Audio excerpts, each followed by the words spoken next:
Hi, I would like to warmly welcome you to today's webinar titled Staying Legal and Competitive, NIS2 Compliance for Small and Medium Enterprises in the Enterprise Ecosystem. Let's start with some technical information first. Please note that this webinar is being recorded, and a copy of the recording will be sent out to all participants. This webinar will last approximately 30 minutes, followed by a QA session. During the webinar, we encourage you to submit your questions in the chat, and we will read and address them aloud. If there are questions we don't have time to cover, you will receive written responses in conjunction with the recording. My name is Boglárka, and here's my partner, Fokko. In this webinar, Fokko and I will explore the significance and benefits of NIS2 compliance from the viewpoint of small and medium enterprises. I work at Tresorit as a legal counsel, focusing on legal matters related to data privacy and technology. And please join me in welcoming Fokko, who has experience counseling a wide range of enterprises as a privacy and technology lawyer and is currently working at the Swiss Domenig law firm. Fokko, could you please introduce yourself and share a bit about your professional experience? Thank you so much, Bogi, for having me here and for the short introduction. I think you've already said a lot about me. Yes, I work at the law firm with my team in IT/IP law, data protection, cybersecurity, and we in our company or in our team, we advise a wide range of companies and organizations from startups and small companies to enterprise companies.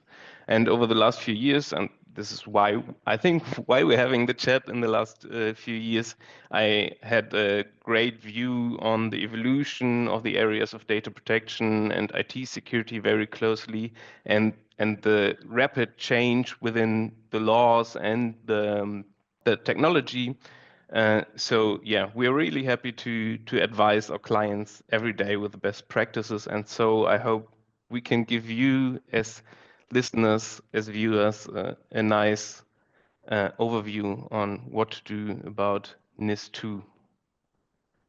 Thank you. I'm sure that you have seen many exciting challenges related to cybersecurity throughout your extensive experience. I'm eager to hear your insights and advice on the application of NIS2. Many people in our audience may already be familiar with NIS2 and its purpose to enhance the security of network and information systems within the EU by requiring operators of critical infrastructure and essential services to implement appropriate security measures and report any incidents to the relevant authorities. And this topic is particularly timely as a deadline for the EU member states to transpose the directive passed in October. Depending on the state you are in, the time for enforcing these obligations is approaching. NIS2 expands the range of entities it covers compared to what we now refer to as NIS1. There are criteria based on industrial thresholds and company size, while small and medium enterprises, okay, SMEs, may not be obligated to comply if they do not meet the threshold. It is advisable for them to adopt these best practices to remain competitive, as the requirements can trickle down through the entire supply chain. Fokko, based on your experience, do you have any additional insights on how compliance with NIS2 can be significant for SMEs, even if they are not directly included in its scope? Yeah, I think the most important things you've already said. It's NIS2 it doesn't direct to every company, so it is mainly about the key sectors across the European Union, like energy, healthcare, finance, and a few more. And these industries are so essential that NIS2 applies to them regardless of the size of the business and so on. But if you have SMEs, a lot of the SMEs are not bound by the NIS2 directly. Even though they are not bound directly, usually the bigger enterprises or the companies who need to follow NIS2 or the national obligations following NIS2, they will contractually bind the smaller companies. especially when you are in the IT field, not only, but in special. And you can think, I really like this, we've talked about this earlier, really like this example of Star Wars, because I know not everyone knows the story about Star Wars, but I can explain it really in really few words. You have this Imperial forces in Star Wars who want to build the Death Star, and you can the comparison with the Imperial forces and the EU might not fit perfectly, but the Death Star is the most important thing at the moment for the Imperial forces, and so is the infrastructure to the European Union. And in Star Wars, it was only two things were really important for the Imperial forces: to have the Death Star really safe, so it needs to be indestructible, and it needs to destroy stars.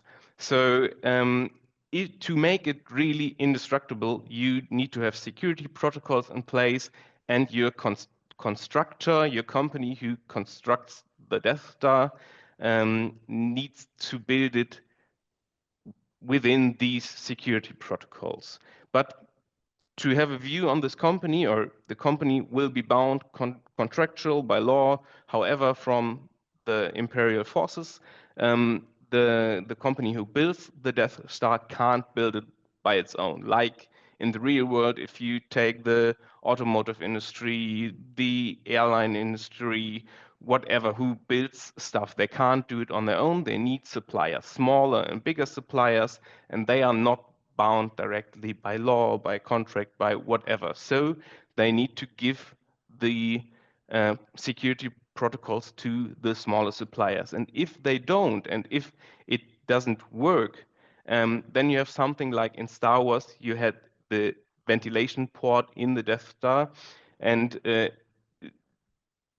most of us know what happened. The opponents were able to get through the ventilation port into the Death Star and destroy everything. And so you just had one little mistake, one gap in your whole security system, and this was able to destroy the whole thing. So to say it in other words, every single vendor is important. I'd say this fits really good. Really, really interesting thoughts. And what I understand from your Death Star example is the old saying that no matter how indestructible a system is designed to be, the overall strength of the system is determined by its weakest part. And if an enterprise is required by NIS2 to be robust, or if a company opts to adopt these standards for market advantage, even if they are not mandated, they would not choose a supplier that might be the weak link in the supply chain. Small and medium enterprises often represent the weakest link due to their limited resources for cybersecurity, and consequently, enterprises will expect their suppliers to meet specific security standards, and it's essential for the suppliers to respond accordingly to remain viable partners. Compliance can, however, be challenging due to the tight budget that SMEs usually have. How would you recommend them to prepare to and approach these challenges? So in general, I think you have two questions in this field. On the one hand, how can you work out, or what are the main challenges when you have or when you work in this area, and what do you have to do? On the other hand, so what is the easiest thing? So to talk about the challenges, I'd say you can group these into two areas. In general, you have a resource gap. So on the one hand, you don't have huge cybersecurity teams, or anyone who is in cybersecurity in your smaller enterprise, and you don't have the resources to implement a full-scale cybersecurity framework. And this puts you into a disadvantage when you try to keep up with the complex compliance standards. So from a resource point of view, you will struggle just to implement tools, just to have the personnel to fully align with NIS2. And on the second hand, you will challenge with your daily operations. So if you have not only or if you have the financial resources, you will at least struggle with as a smaller company, with your daily operations. So you need to balance your efficiency with strong security standards, and usually it can feel for a smaller company to put this security requirements in place that you need to protect your data, and you can't stay productive at all. And this was this will reduce your efficiency in general, and to have quick and affordable solutions. But you, am I right? You asked about the possible steps we could do, or I would recommend, right? So in this point of view, or in this place, I'd say there are a few things you can do as a company. Um, um, Correct me if I'm wrong, but it is in general there are the most important ways somebody can get into your security system is not only about the technical things, but also about the personal. So people are the most dangerous resource in your company, and you should train um, your employees. This on the first hand. But if you do this, and this is, in my opinion, the easiest way to secure you can have some, or you can do some affordable steps to meet the NIS2 requirements. One important, or in my opinion, one of the most important steps is to use end-to-end encryption. And maybe you can, Boogie, you can tell something more about this.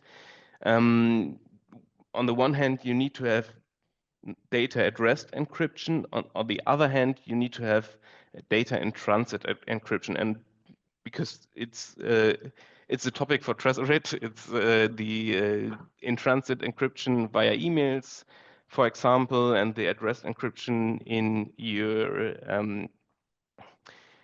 your storage. This might be interesting for you. Do you want to say something on this?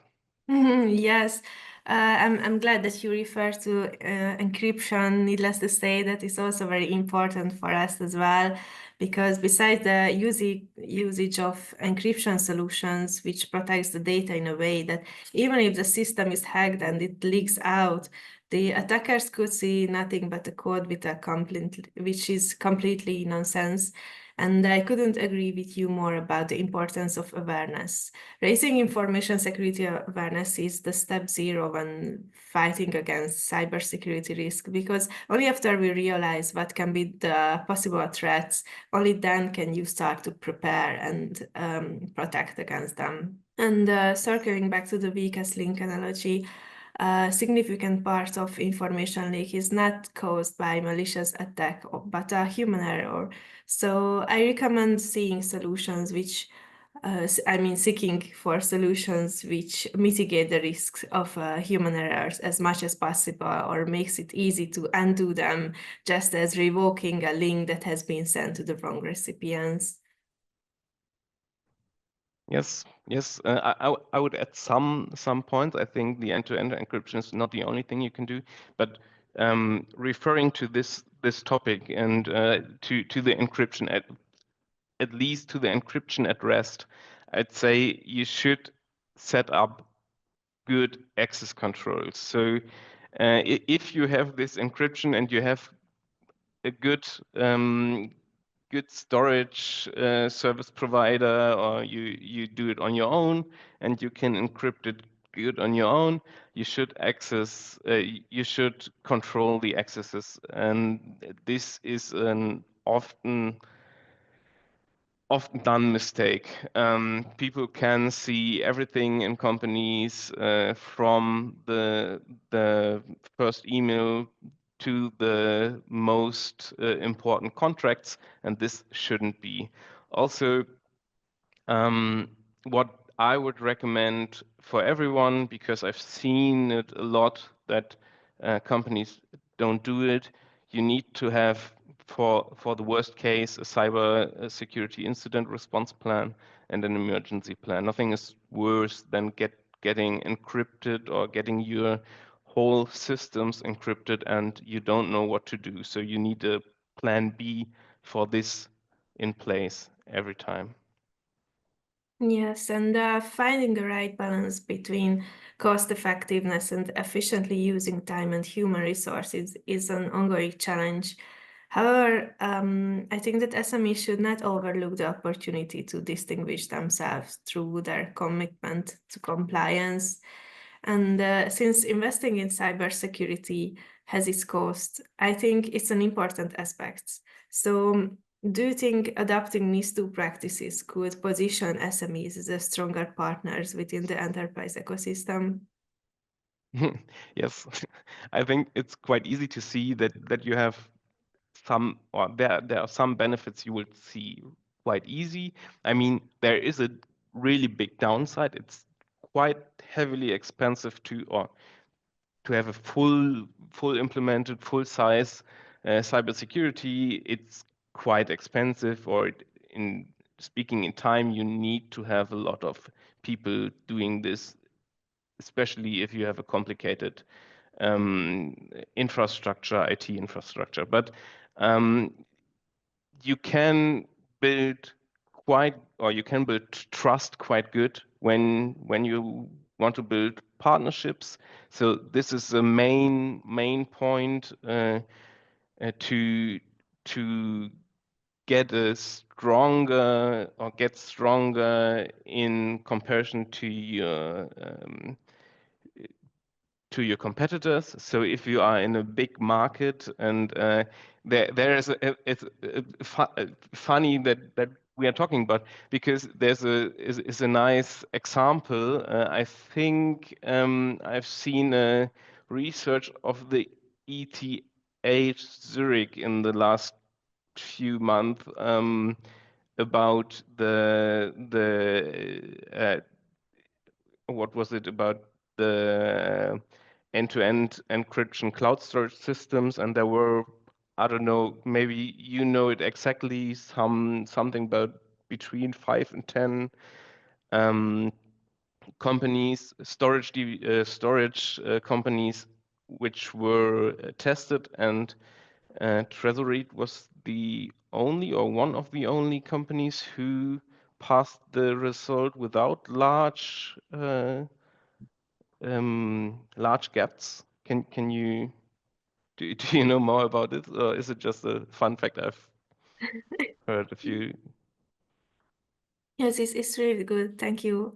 Yeah. And thank you for sharing that with us. Uh, so I would also, I have yeah. some more to say on this. So Mhm. if you want to refer to this, feel free. But I have some more points on the benefits of being NIS2 compliant, or at least Mhm. uh, having a good cybersecurity in your company. So we talked about being a good partner in the market and having a good relationship.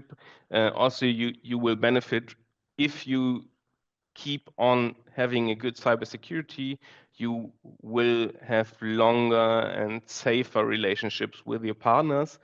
Um, but one of the most important things I think people often oversee is to have a good contract negotiation. So um, you will close leads way more faster, from my experience, if you have a good cybersecurity, or if you have good technical and organizational measures in place. Procurement, on the other side, won't need that long to finish the contract. This is quite an important thing to notice, because yeah, this is for most of the companies, at least the companies who need to follow NIS2, they will care about this, and if they don't have to hustle with you because of these obligations, they will close the contracts faster.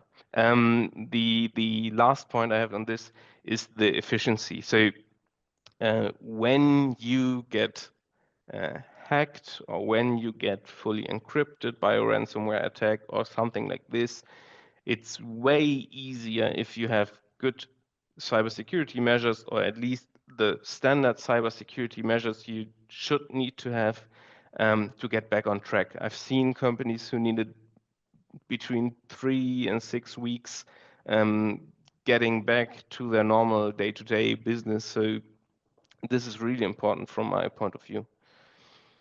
Yes, thank you for sharing that with us. I would also like to emphasize the importance of secure backup options, which allow you to recover quickly in case of anything goes wrong in today's ever-changing landscape of cybersecurity threats.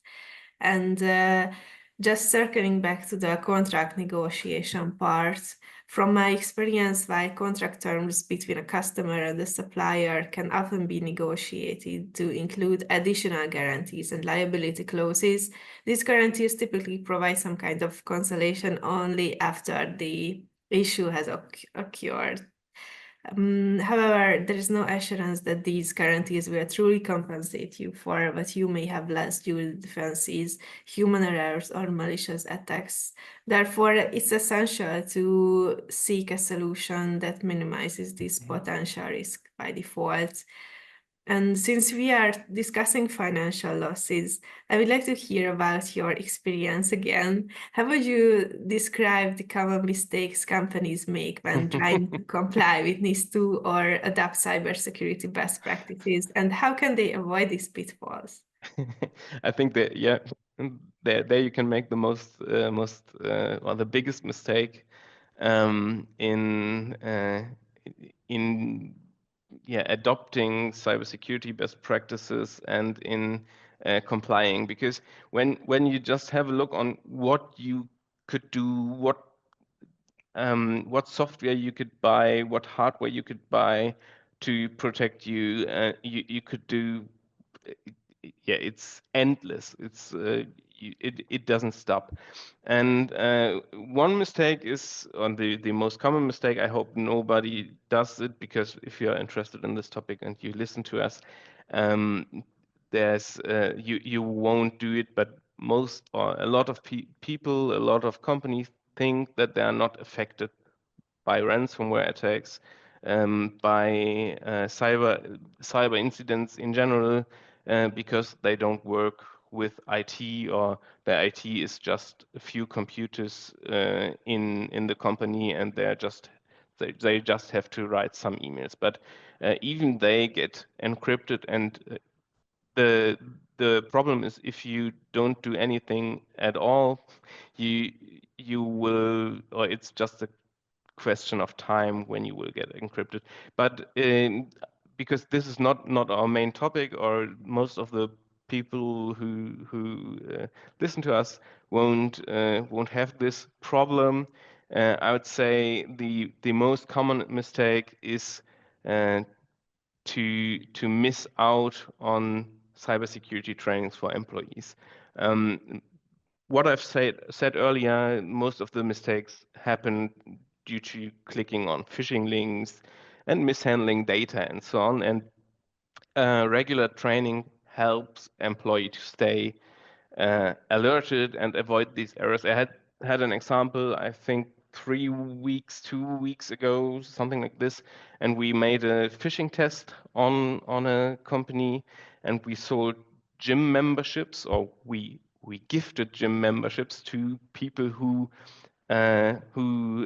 signed in, and it was in a totally different city. So we had it in, or the company sat in Zurich, and we had this in Basel, the gym membership, and everyone liked the free membership in Basel. So yeah, you should do cybersecurity trainings to keep people attended. And then I'd say these are good starting points. Then you need to have encryption. You should do at least sometimes audit trails, either on your own or from external. It doesn't matter. You can build this up on your own if you want to. If you look on the internet, you will find a lot of stuff. And if you want to have something you can show to your contractors, then I would recommend getting someone external. But yeah, in general, I think you can even, well, especially when you're a smaller company, you can do it on yourself and check whether you have the most important cybersecurity measures in place or not. And then then I stop talking. But there's so much you can do. But another thing I would recommend, which is also often done mistake, is check your updates. It sounds really easy and it sounds really basic, but a lot of companies don't keep updated, and if you are outdated, it's so much easier to attack you. So this is a really important thing, I'd say. I think that you touched very, very hot points, and the phishing tests are really important in our opinion as well. And it's really worth it to conduct some kind of internal phishing test, because the results can be shocking sometimes, and it should be an ongoing process to repeat these phishing tests, because the awareness has to be maintained, and we should pay special attention to the customer data, because it is which is the most important, and it can cause really bad reputational damage if a customer data could be leaked due employee who were not paying attention to a suspicious email. So I can only relate with you. I think that we should go to the Q&A session. So what is the most important first step for a small or medium enterprises looking to improve its cybersecurity posture? I'd say you need to focus on the essentials, like start with the most important, maybe make a small assessment, check where your most important, what is your most important data, where do you have sensitive data in your company, and secure this at most. Start with low-cost security steps, like train your employees. This is, if you're a smaller company, it's cheaper to just train your employees and have a basic network protection. And then if you want to use tools, use cloud-based tools, choose something which is affordable, but, and this is quite a common mistake I see, use something which, or what can grow with your company. If you have a tool which you use, which might fit to your company at the moment, it can be that you grow, or it's likely that you grow and the tool doesn't grow with you. So if you have the chance and something is slightly more expensive but is able to grow with you, then I'd say choose the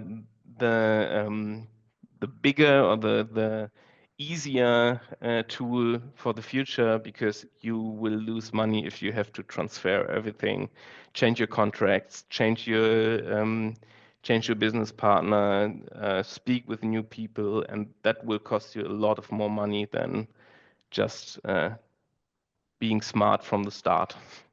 Yes, I absolutely agree with you. And this is a really fair point you raised. And I also agree with you that we should start with the essential parts. And NIS2 is really detailed, but we shouldn't be scared of it. We just need to divide it to smaller steps, and we can start with the most relevant ones. It's better than doing nothing. And we have a next question. It says, how can smaller companies manage their relationship with larger enterprises when those enterprises demand NIS2 compliance? I'd say the easiest or the most important thing is talk to your contract partner or your future contract partner, because if you keep those partners updated and share about the progress you make, the challenges you might have with NIS2 or with your cybersecurity, then on the one hand, you show your commitment, they will notice that. And on the other side, you can ask them for help. They will likely help you because they have the resources, and they want to keep secure on the first hand. They want to rely on you, and if you are a good partner who tries to keep up with the security but don't have the resources or don't have the technical background in your company to do, it's likely that they will help you because they show, or on the first hand, they want to work with you together. Yes, nice thoughts. And communication is the key, indeed. And it helps you elaborate fruitful collaborations. And it also gives you a confidence boost when you believe in your product and you know that you are compliant with one of the most feared new regulations. I think that we should close our session with a few key takeaways. I think that we covered a lot of important takeaways. For me, the moral of the story is that it's always wiser and what's more important, cheaper to learn from the mistakes from others. And Fokko, how would you highlight, if you would highlight one key thought from this webinar, what would it be? I'd say stay pragmatic and smart. Think before you implement something, if you really need it and what you really need. So before you do something, think about it. Very good point. And sometimes it's more rentable to outsource activities for which we don't have the resources or the experience, and it can worth it to look for ready-to-use solutions. And I would like to add one last thing. While the aim of NIS2, along with the ever-growing landscape of security standards, it's to require the most important suppliers to meet a certain level of information security in order to safeguard business continuity in the critical areas. We should also see that the requirements are also in favor of protecting us, our company, and our money. Implementing the best practices helps us building resilience. The compliance shouldn't be only approached from what brings us money, but also from what saves us money. And when assessing the price of a certain solution, we should also take into account the price we would have to pay if we suffer damages as a result of an insufficient security system. So I'm not only saying that companies should implement these standards in order to the big customers will choose them, but they also should choose their own suppliers as well, remembering the Death Star reference. So I would like to say a huge thanks to you, Fokko, for being our guest. We really enjoyed having you here. Thank you so much, Bogi, for having me here. And I would like to thank for the audience as well for sticking with us and asking insightful questions. For those we couldn't address on the spot, you will receive them after the webinar. I would like to grab the opportunity to inform you about our next webinar in the row, which will be the State of the Union webinar about our new feature, the Collaborate Live Link. Stay tuned. And you can register for the webinar at our website. And if you wanted to attend to our last ones, but for some reason you missed out, you can rewatch them there as well. Thank you again and have a nice afternoon. Thank you so much. Thank you.